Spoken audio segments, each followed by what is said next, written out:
What's up, guys? This is gonna be my Avengers Endgame spoiler review. I didn't have a regular review, but it's been out for 2 days. So I think it's fair enough to just cut to the chase because, my non-spoiler review would literally be it's my favorite MCU film of all time, favorite MCU film ever of all of them. And that I loved it, and that would pretty much be it. So if you didn't see the film, you probably want to click away. And yeah, so nonetheless, let's start with talking about my MVP characters. The MVP, obviously, I would say it's Tony Stark. I just love how he was so well done. It brought his character full circle. Having a daughter, I think, was really a benefactor because it made Tony Stark more human. It made him more than just a billionaire playboy philanthropist. It made him an actual human being. And throughout all these movies, they've been teasing that he's gonna have a family. And after that 5 years, after that 5 year card that says 5 years later, and you cut back to him, he has a daughter, and Pepper's his wife. So you kind of see Tony's endgame play out. That was kind of his endgame, and it goes to show that the snap is not bad for everyone. In this case, it wasn't all bad for Tony. Everybody in his family. Or Pepper survived, which they could have a family. And I think that goes to show is that for some people, it's a second chance to start over. And for some, they truly have to start over because they lost everything. So in Tony's case, it really builds off, and it is amazing. And I like how the Avengers react to it, and it's really good for Tony Stark as a character. And when he dies at the end, it feels like he deserves the death of this film. It seems like it was gonna be Cap, but undoubtedly Cap will soon die because he's like 100 years old. But yeah, that's where my second MVP comes in, Cap. Yeah, I love he seems so funny in this film, Chris Evans. I love him in the final battle when he picked up Thor's hammer. That was Mjolnir. That was epic. His shield got rotated. He got all dirty. I loved his new outfit. How he's kind of taking apart. Kind of looks like his older outfits, but with modern scales and stuff. So that was pretty cool. And then of course, my favorite scene of this whole film was definitely the parts of I love the final battle. That was probably my favorite final battle of all the films, or favorite battle. I know I love the airport battle, but I think it took everything that the airport battle had and dosed it up to 1,000. It took the whole, all the ideologies, all the characters, and just literally obviously Black Widow's not there because she's an MVP in her own right, and how she sacrificed herself was amazing. But yeah, how they took everything I loved about the airport battle, and had all of that plus more emotions, I know that there is what's it called? There is stakes, emotional stakes, without life-threatening stakes. But this had emotional stakes and life-threatening stakes, and I think that's what kind of makes it just a fantastic battle with everybody in there, whether it be President, whether it be the Justin, the survivors, and it just feels satisfying. That's something you feel that the whole film is so satisfying. But I think just my favorite individual scene is probably visiting the Battle of New York, because what it does is obviously you barely ever see the Avengers having downtime. Like, they always do stuff. They always, like you never see what happens at the end of the battle. You never see what happens at the end of Sokovia. And I think you see, like, kind of like, sprinkled in Civil War, but you don't truly never see them.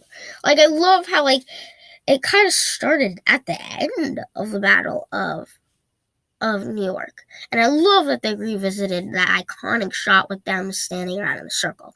And I love they kind of show more background into the part where they're all standing and Loki's on the ground.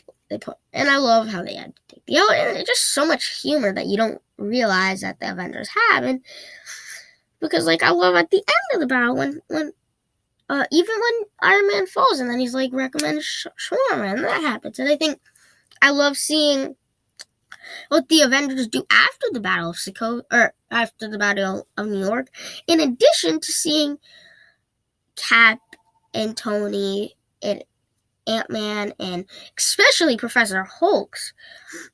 And it kind of literally shows you how different and how they changed.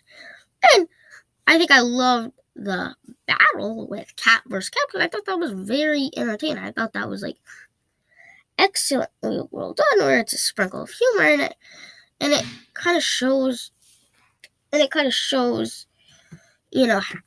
how Cap has changed and how all he had to say was, Bucky lives, and that would put him off guard, just like it did with when he was fighting Crossbones. And speaking of Crossbones, Brock Rumlow, he was in the elevator, and I love how they were setting it up exactly how the elevator fight went down in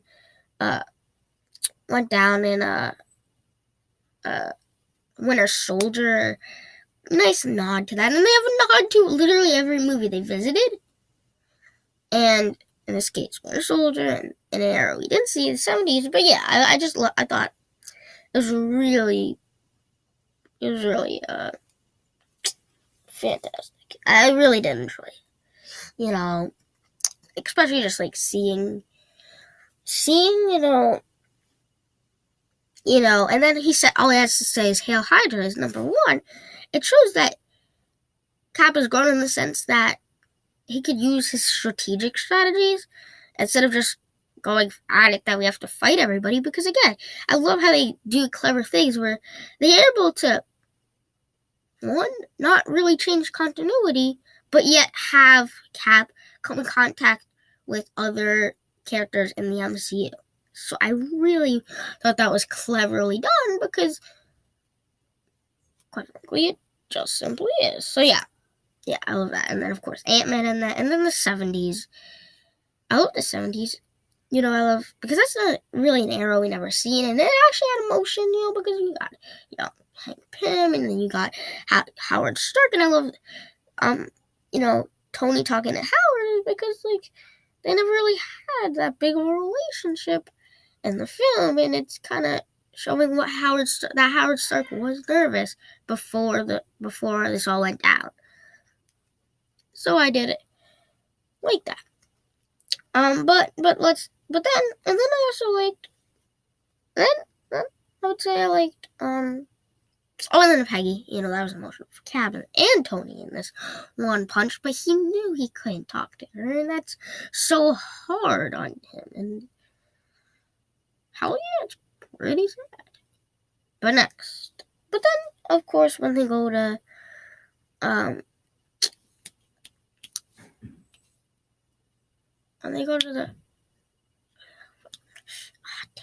I forget the planet where the Soul Stone's found. Gosh, the Soul Stone planet. I that was so emotional because that they both want to do it. They both want to sacrifice themselves, because they both know that they both want it. And it's so emotional because they want it for different reasons. They're kind of best friends, and it sucks when Black Widow does it because, hell yeah, does Hawkeye want to do it, but he's losing a great friend. With no guarantees that this is even going to work. So if Black Widow dies, and this doesn't work, then it's even worse for Hawkeye. So I think that it's really emotional, and Hawkeye is someone, it seems like in this film, has a lot of emotional moments, because it's, think about it, you got this moment, because Hawkeye, I think, lost most. Like, yeah, they lost the fellow Avengers, but Hawkeye lost family.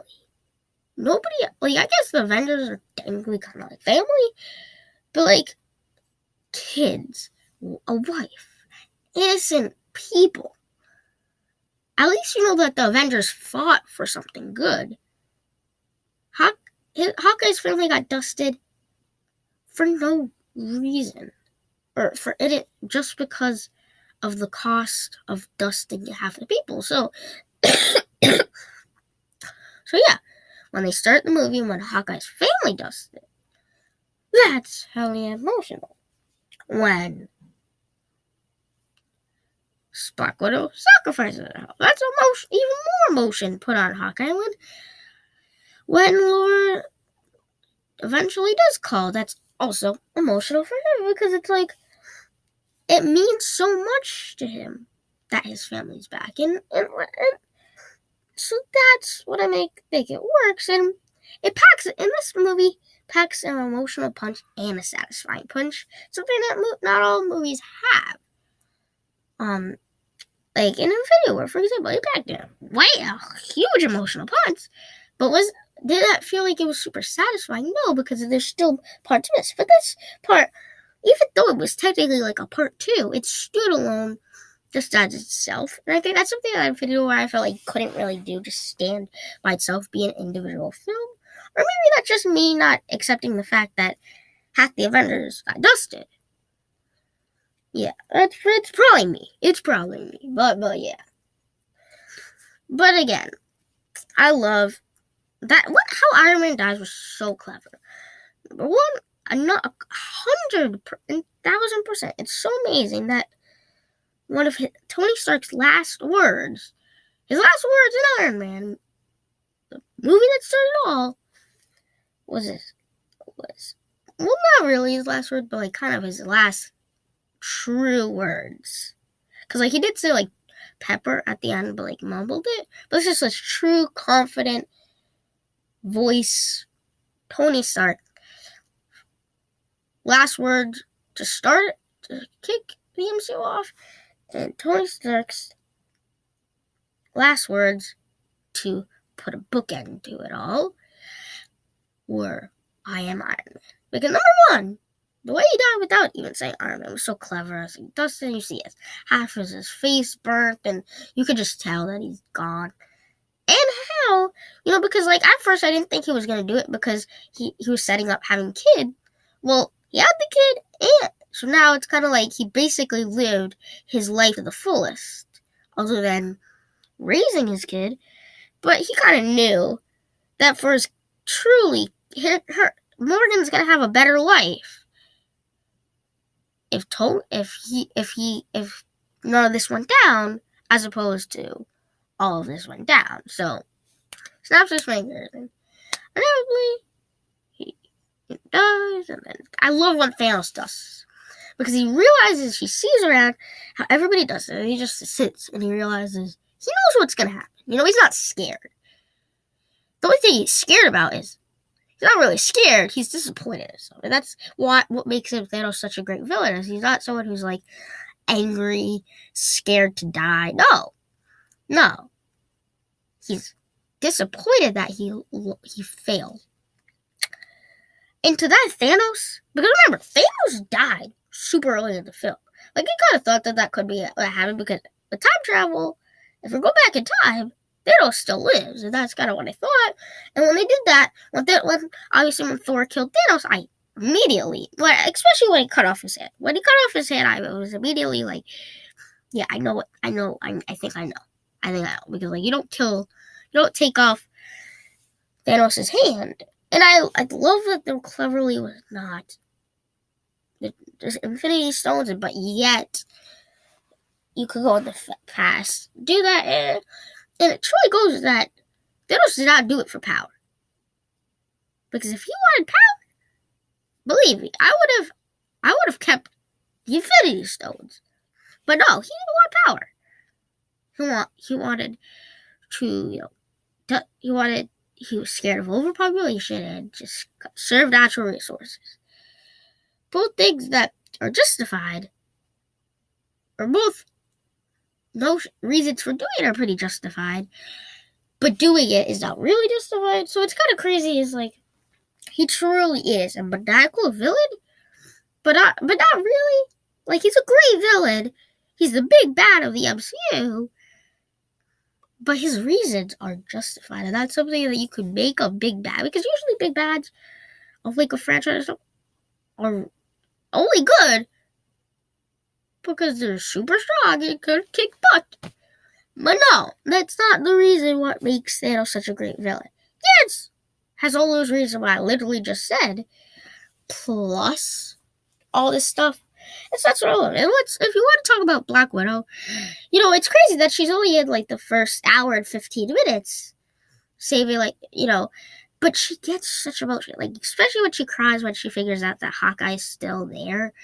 It's just emotional because I've never seen Black Widow truly have emotion. You always see her in spy, espionage places where she always feels somewhat confident. But here, she didn't really. She felt she felt vulnerable. That's what you didn't really see out of Black Widow.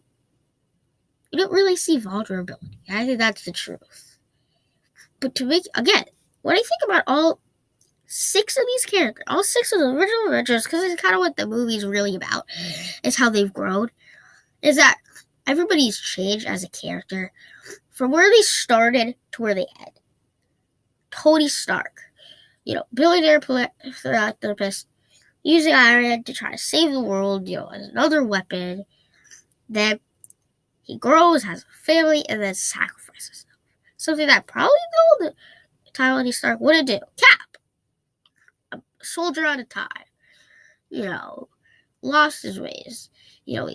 His only method is to be a soldier when he realizes he joined an army, joined a military force, but he realizes that's not good. And then in this film, when he gets to go back and live his life he's always wanted, it's grown up. That's probably one of the biggest changes is for him to literally lose Peggy and now to go back and have Peggy. You gotta say that's pretty emotional. And Hulk, he started out as just a smashing monster to Professor Hulk. Yeah, that's growth. And Thor, from going from like kind of like a boring character, whereas like fish out of water, his humor is like funny, but he didn't really understand Earth, and not everything about it was funny. But going from that to full blown funny, for fat, and long hair, I thought that was a great place, because when you after Thor Ragnarok and after Infinity War, you thought there was no place for Thor to go. Like, he's already had his emotional coaster ride. He's already had all this.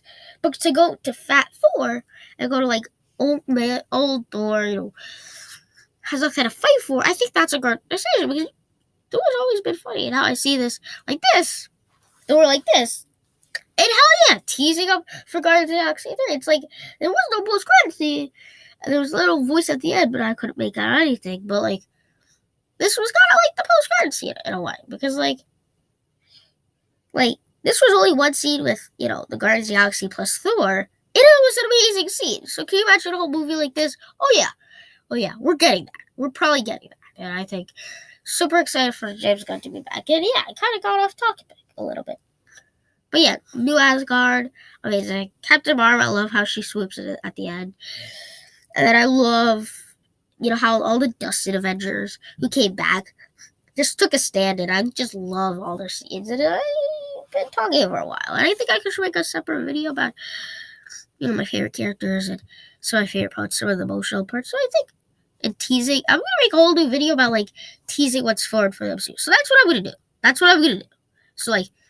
So, I'm going to make a video teasing about what I'm going to do fourth in the MCU.